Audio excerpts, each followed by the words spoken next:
안녕하세요. 오늘도 여전히 아름다운 V성형외과 시청자 여러분, 저는 V성형외과 대표원장 최원석입니다. 의학 박사이고 성형외과 전문의. 안녕하세요. V성형외과 상담실장 이지연입니다. 이전 영상에서 안면윤곽 수술에 대해서 1분 동안 간단하게 알아보는 영상을 보셨습니다. 이제는 더욱더 자세한 설명으로 설명편으로 찾아뵙겠습니다.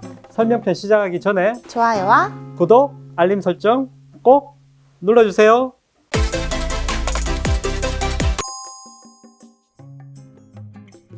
원장님, 저희 고객님들께서 안면윤곽은 위험해서 뿌띠 시술을 많이 결정을 하신다고 해요.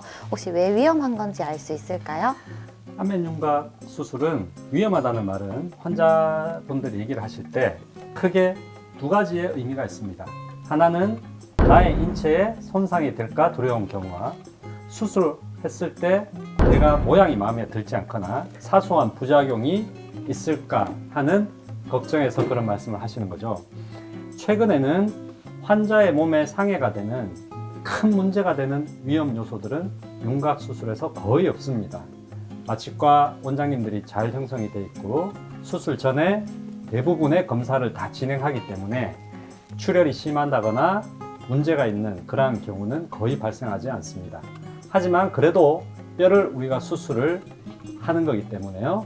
주사를 하는 뿌띠 시술이나 다른 시술보다는 당연히 부기도 오래가고 환자의 몸에 절개도 하니까요. 신중하게 생각하고 결정을 하셔야 될 것 같습니다. 그러면 안면윤곽 같은 수술은 서울에서 하는 게 낫나요? 아니면 지방이 더 나을까요? 서울과 지방은 사실 큰 의미가 없죠. 지방에서도 수술을 굉장히 잘하는 병원과 시스템이 잘 갖춰져 있는 병원이 있을 수 있고, 결정하실 때 장소보다는 이 병원이 얼마나 윤곽으로 많은 경험이 있고 윤곽을 전문적으로 하는 의료진이 존재하고 윤곽을 수술하기 전, 중, 후에 시스템이 잘 갖춰져 있는지를 보시는 것이 훨씬 더 중요하겠습니다. 그럼 수술 범위가 적을수록 위험도가 조금 더 낮을까요? 광대, 사각, 턱끝 세 부위를 수술의 범위라고 하는데요. 물론 한 부위만 수술하면 수술 시간도 짧고 부기도 적고 하니까 당연히 위험도가 적다고 생각할 수 있겠죠. 하지만 각각 따로 수술하시는 것보다는 한꺼번에 수술하시는 게 다운타임도 줄어들고 한꺼번에 붓기가 빠져서 사회에 복귀도 빨리 할 수 있고 그러한 고통을 두 번 느끼실 필요가 없잖아요. 그래서 한꺼번에 수술을 다 하시는 것을 권유를 드립니다. 그럼 수술하고 나면 대부분 잠은 어떻게 자야 할지, 특별히 어떤 걸 주의해야 할지 고민하시는 분들이 많으세요. 좀 설명 좀 부탁드릴게요. 기본적으로 광대 사각을 수술하면 옆쪽의 라인을 많이 수술하기 때문에 대부분의 환자분들이 옆으로 누워 자면 안 된다고 생각을 하세요. 강한 압력으로 누워 자면 안 되지만 일반적으로 이렇게 주무시다가 약간씩 조금씩 움직여서 부딪히는 정도는 전혀 상관이 없습니다. 그래서 편안하게 그냥 누워서 주무시라고 하고 단지 초반에는 옆으로 이렇게 돌려서 굉장히 오랫동안 턱을 베인다거나 옆광대를 누르는 동작은 당연히 삼가하시라고 얘기를 드립니다. 그럼 이제 눈, 코, 사각턱 수술을 같이 하시려는 고객님이신데 뭐부터 하는 게 가장 좋을까요? 어떤 성형 수술에서든지 눈 수술을 가장 먼저 합니다. 눈을 수술하기 전에 코를 해버리면 코가 부어버리면 눈 수술을 할 수가 없겠죠. 눈의 모양을 볼 수가 없으니까요. 윤곽 수술을 그 다음 하고 마지막에 코 수술을 합니다. 코 수술을 윤곽보다 먼저 하면 윤곽을 할 때 이렇게 데이거나 실리콘이 움직이거나 하는 그런 문제가 생길 수 있잖아요. 그래서 눈 수술을 먼저 하고 그 다음에 윤곽, 그 다음 코 수술, 이러한 순서대로 수술을 하게 됩니다. 원장님, 그럼 부기나 수술 후 관리는 어떻게 하면 좋을까요?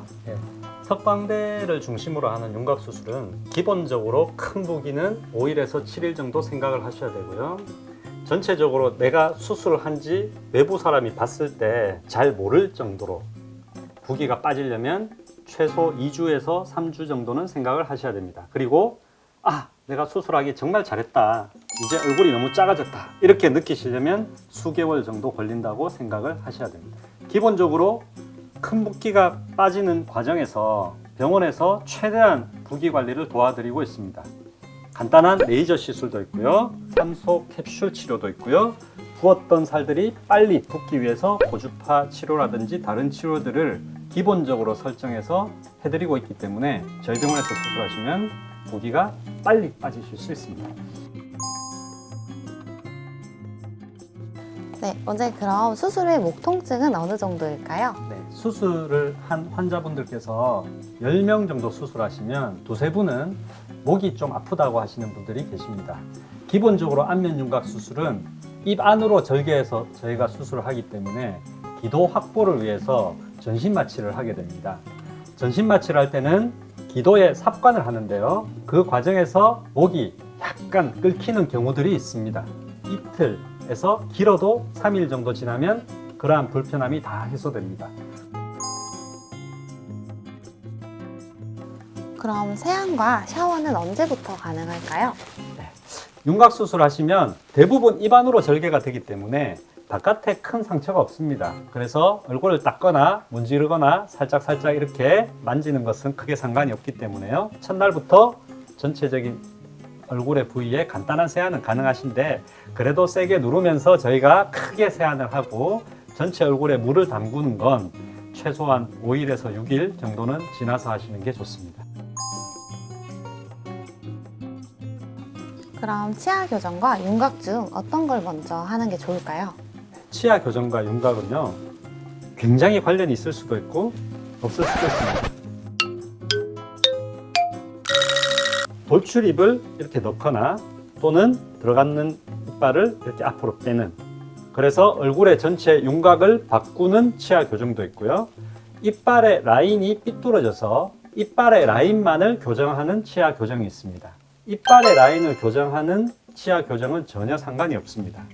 그렇지만 돌출입을 교정한다거나 아니면 윤곽을 교정하는 그러한 치아 교정들은 턱끝 수술에 관여를 하게 됩니다.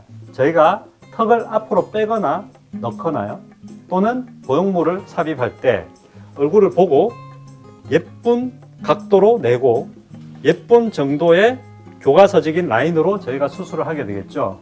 근데 저희가 그렇게 수술을 했는데 교정에서 라인이 바뀔 수가 있으니까요. 턱끝 수술 전에는 항상 교정과 원장님과 상의를 먼저 하시는 게 좋을 것 같습니다. 광대 축소나 사각턱 축소는 교정과 전혀 상관이 없고 턱끝을 수술할 때는 교정과 관련이 있을 수도 있고 없을 수도 있다, 이렇게 생각을 하시면 되고 더 자세한 것은 저한테 와서 물어보시면 되겠습니다.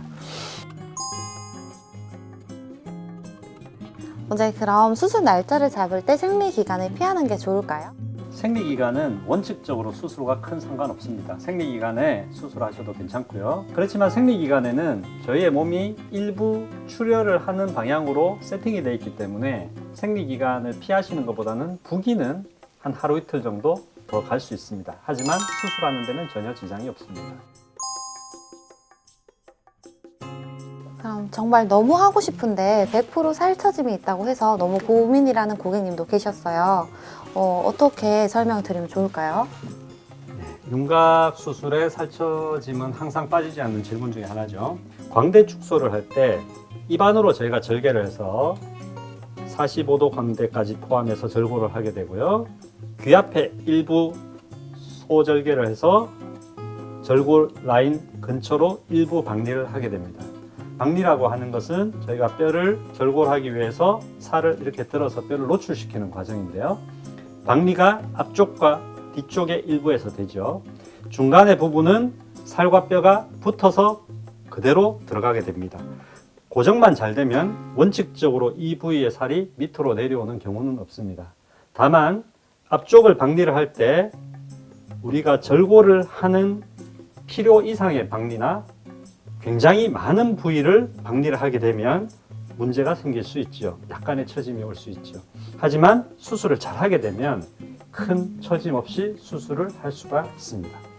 사각턱 같은 경우도 저희가 사각의 앵글이라고 하는데요. 턱의 각을 제거를 하게 되면 이 빈 공간이 생겨서 살이 자꾸 처진다고 생각하시는데 기본적으로 그 공간이 크지 않고 우리 피부나 살들이 복원의 능력을 가지고 있기 때문에 대부분의 경우에는 처짐이 없이 수술이 가능하다고 할 수가 있습니다. 오늘은 안면윤곽 수술에 대해서 자세히 알아보았습니다. 환자분들이 올려주신 질문들은 진료실에서 제가 항상 받는 질문과 굉장히 비슷했습니다. 오늘 질문의 답변이 수술을 결정하시는데 도움이 꼭 되었으면 좋겠습니다. 네, 더 궁금한 점이 있으시다면 아래 댓글과 링크를 통해 문의 주세요. 구독, 좋아요, 알림 설정도 꼭 해주세요. 감사합니다.